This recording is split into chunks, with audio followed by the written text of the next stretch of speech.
Hello children, once again welcome to the channel. So children, in today's video we are going to take a topic of science, that is our nervous system. Let us discuss about our nervous system. So let's have a look to this. So we are here going to discuss about this system which is called a nervous system. When we talk about nervous system, then in this system there are three main organs, three main parts which are involved in the functioning of this complete system, which is known as the nervous system. So which three parts are included here in nervous system? Let's have a look. So first of all comes the name of brain. Very important. Every one of you know about brain. Second that comes here is the spinal cord. The second point that comes here is the spinal cord, and the third comes is the nerves. These three, the brain, the spinal cord and the nerves, they constitute a nervous system. Means these three together forms our nervous system. So here we are going to read about all these three one by one in this chapter, that is our nervous system. So starting with the brain. First of all, we are going to learn about the brain. So brain, every one of you know. First of all, we are going to learn about this brain. So here is a picture to the brain which you all can see. This is how our brain looks like. Now, what is the functioning of the brain that every one of you know? That brain helps us to think. The brain helps us to decide. Even whatever your body movements are, whether you are walking, you are running, you are reading, you are writing, you are flipping your eyelashes, you are blinking your eyes, whatever is happening in your body, all such actions, all such movements, they are also controlled by your brain. So brain is a very, very, very important organ of our body, of our nervous system. If brain is not there, or if we say the brain is dead, then even we cannot move or think or write or walk. All these things will not be possible. So brain is a very, very, very important part of a human body. All such things that happens, like if you are moving your hand, if you are walking, if you are jumping, if you are writing or reading, any such thing whichever is happening, your body parts send signals to the brain. Brain then interprets that. Yani kya karta hai? What does it do? It changes them into something which is understood by the brain, and then sends some messages to the body parts, and then your body parts functions. So it also interprets, and like in the form of complete network, the whole brain and the organs which are related to it, they all work. Now, this human brain, it is made of very tiny nerves, tiny, we can say, the nerve cells which together forms the neurons. They form the neurons. We can say that the brain, it is made up of these nerve cells which together forms the neurons. So these nerve cells, they are also called the neurons, which are very important part of your brain. The detail of the nerve cell, the structure of the nerve cell, that is not discussed here. That you will learn about in the senior classes, what kind of structure is the neuron or a nerve cell and how does it work. But here, most important thing that you have to keep in mind is that brain consists of very fine very tiny cells which are called the nerve cells, or in one term we can call them neurons. Now, this brain, as this is a very, very vital part of a human body, vital means which is very important part of a human body. So your brain, as we are learning about the brain, so it is protected by skull. By skull it is protected. Skull is there which protects a human brain. This you have learnt in your previous chapter also of the human skeleton, where you have learnt about the skull, that it provides protection to the brain, because brain is a very delicate, very soft organ. It has to be protected by something, because in case our brain damages, the whole body will get paralyzed. We will not be able to work. So it has to be protected into something which is called the brain.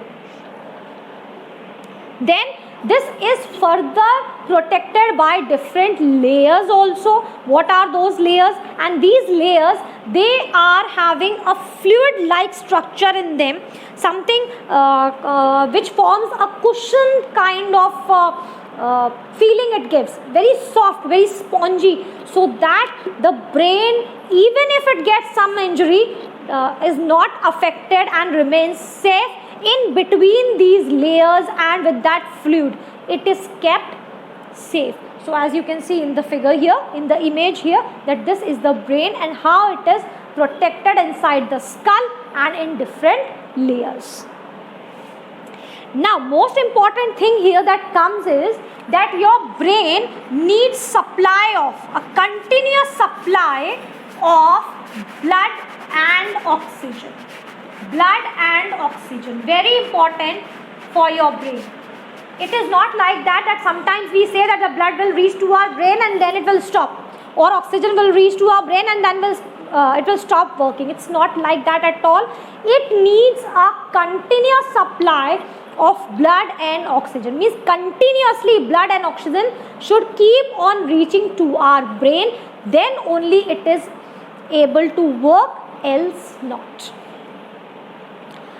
And if you want that your brain should function properly, what you should do? You should take a proper sleep as well. You should take proper rest. You should take proper rest so that your brain can also get some rest, and then it can function in a better manner. Because if continuously the brain is functioning, then it will get tired and it will not be able to function properly. You will not get that results after working for long hours, whatever you want. So it also, as our body needs rest, similarly our brain also needs rest. Many a times you might have observed that the people, they get faint. They are fainting at many places. This happens when the oxygen or the blood is not reaching to your brain properly. If the blood or the oxygen, it does not reach to your brain properly, then what happens? Your brain gets into sleep for some time and the person feels faint. Now this brain, that is divided into 3 different parts. Again, your brain, that is divided into 3 different parts, and these 3 different parts, they are responsible for different work. Let's see what are those. The first part is your cerebrum. First part is known as cerebrum. The second is cerebellum. Second is cerebellum. And the third is medulla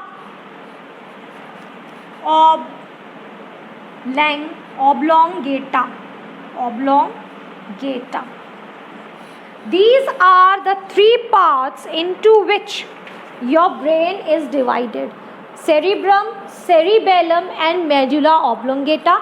Let's learn about these 3 parts one by one. Let's see.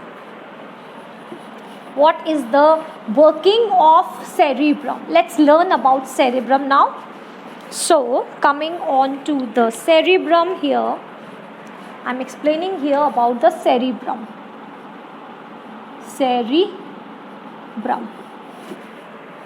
Now, if I talk about cerebrum, and as you can see in the image as well, this is cerebrum, this is cerebellum, and this is medulla oblongata, or we can call it also the brain stem. This cerebrum, as you can see, occupies the major part of your brain. So it means we can say that this is the largest part of your brain. Largest part of brain. We can say that cerebrum, that is the largest part of the brain. And also, as you can see in the figure, if we just see it carefully, it resembles like walnut that we people eat, the dry fruit walnut. It resembles something like that. So we can say it looks like walnut. Looks like a walnut. Okay. Then what else? This cerebrum, it is again divided into two parts, the right cerebrum and the left cerebrum. As you can see in this figure, it is again divided into two parts, the left cerebrum and the right cerebrum. So I will write here, divided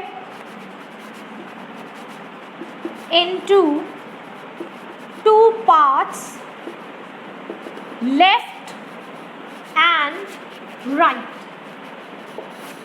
So this is how your cerebrum is divided. Further, what happens? This cerebrum only tells your body parts what to do and how to do. That means whatever thinking, intelligence, thoughtness, decision making is there, that all is done by this part of the brain, which is called the cerebrum. This is basically the thought area or the decision area of your brain, that is cerebrum. So I will just write here, helps to think,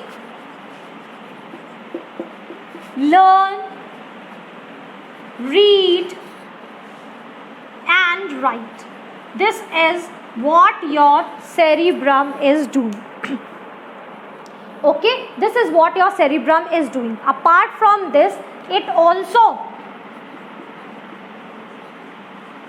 controls the sense organs. Every one of you is aware of sense organs, your eyes, nose, ears, tongue, skin. Coordination with the sense organ is again done by your cerebrum. So this is all about cerebrum here. Let's now move on to the next part of the brain, that is cerebellum. Let's have a look. So now we will learn about the cerebellum, which is the second part of your brain. So coming on to cerebellum. Cerebellum. This is the second part of the brain. And what is its functioning? Yes. So let us see first of all, how does it look like? Looks like a bulb. It's a bulb-like structure, looks like a bulb, which is a cerebellum. Then what is the use of cerebellum? Actually, what is it doing? Controls the muscles. Controls the muscles. This is actually the function of a cerebellum. It controls your muscles. Okay. So when it controls the muscles, it means we can say it controls the body movement. This is what your cerebellum is doing. When it controls the muscles, indirectly we can say that it is responsible for the coordination or controlling of our body movements. So whatever we people are doing, running, jumping, laugh, whatever we are doing, all those muscles are controlled by the cerebellum. if you are not able to walk properly, if you are not able to run properly, if you are not able to write properly, it means that there is some problem in this part of your brain, which is called the cerebellum. So this is all about the cerebellum. Let's move on to the next part, the last part of the brain, which is medulla oblongata or the brain stem. Let's have a look.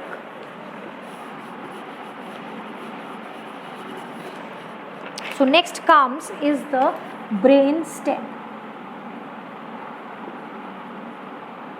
or it is also known as medulla oblongata. These are both the names same for the brain stem, the third part of the brain. Now, this is something which is joining the brain to the spinal cord. A connectivity between the brain and the spinal cord is provided by the brain stem. So as the name suggests, stem means something which is connected in two things. So connects, what is the use? Connects the